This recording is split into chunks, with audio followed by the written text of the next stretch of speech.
Welcome to beginner friends. అందరికీ నమస్కారం. ఓం నమో భగవతే వాసుదేవాయ. ఓం నమో భగవతే వాసుదేవాయ. భగవద్గీత పారాయణలో ఈరోజు 7వ అధ్యాయము విజ్ఞాన యోగము లేదా జ్ఞాన విజ్ఞాన యోగము. 8వ శ్లోకము శ్లోక నెంబర్ 8. రసోహమప్సు కౌంతేయ ప్రభాస్మి శశి సూర్యయో ప్రణవః సర్వవేదేషు శబ్దః కే పౌరుషం ఋషు.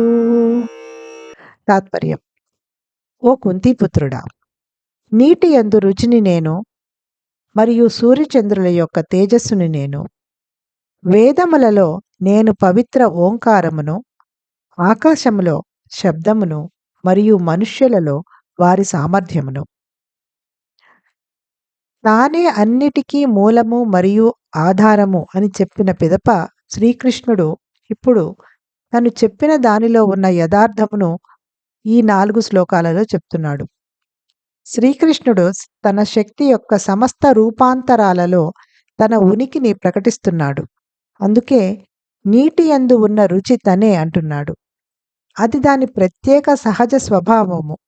ఎవరైనా నీటి యొక్క రుచిని నీటి నుండి వేరు చేయగలరా? మిగతా అన్ని భౌతిక శక్తి స్వరూపాలు, వాయువులు, అగ్ని, ఘన పదార్థాలు, వీటికి తమ రుచిని వ్యక్తీకరించటానికి నీరు కావాలి.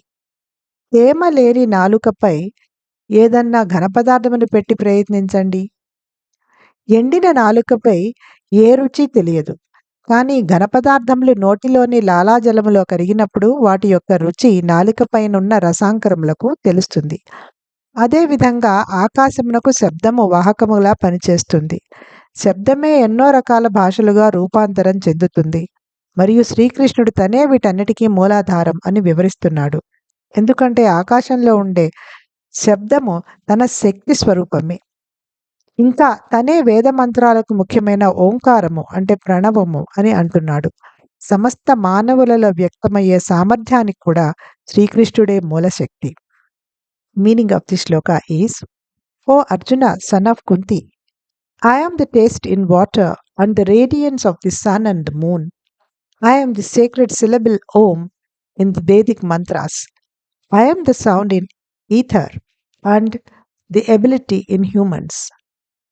Sri Krishna said in the previous verse that he is the origin, sustainer, and the basis of all that exists in this world.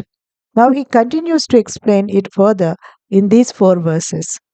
Sri Krishna reveals that he is present in all the modifications of his energies. He says that he is the taste in water. What does that mean? Water hardly has any taste of its own, yet other forms of matter such as solids, fires, gases need liquids to carry their taste. Like a dry tongue cannot taste anything. It is only when the food is mixed in saliva that we start getting the taste as perceived by the taste buds on our tongue.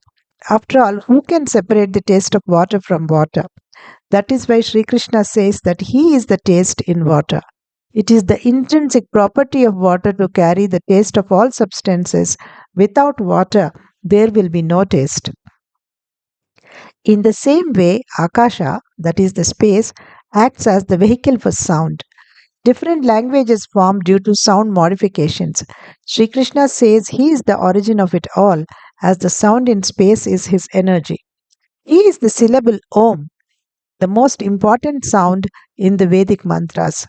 The sun and moon get their radiance from him. Even for all the abilities that manifest in humans, he is the ultimate energy source. Om Namo Bhagavate Vasudevaya.